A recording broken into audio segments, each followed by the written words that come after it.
Now, I want to say something that I think a lot of market-oriented people, free market people, sometimes get wrong.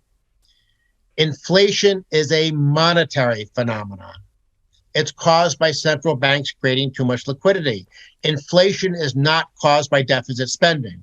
So a lot of Republicans are saying, oh, inflation is Joe Biden's fault because he had that fake stimulus scheme where he squandered $1.9 trillion.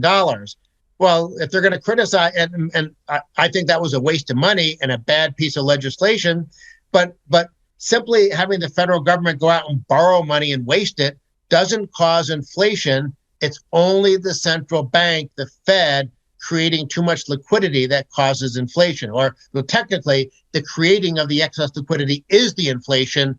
The rising prices are the symptom of the inflation, if we want to get technical and wonky about things. But you can have $1 trillion deficits every year, so long as you have people in the private markets who are willing to lend money to the government. You can have endless deficits with no inflation. And likewise, you can have balanced budgets with inflation. If you have a responsible fiscal policy, but a reckless central bank.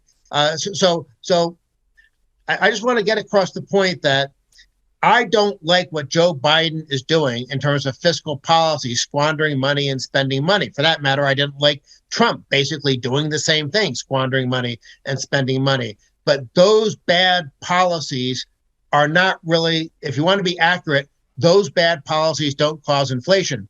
The only link is if you're in a country like Argentina or Zimbabwe, where the government doesn't really have the ability to borrow money because nobody trusts the government. Well, then in countries like that, what happens is central banks will, in effect, buy government bonds simply to monetize the debt to help finance the government's budget.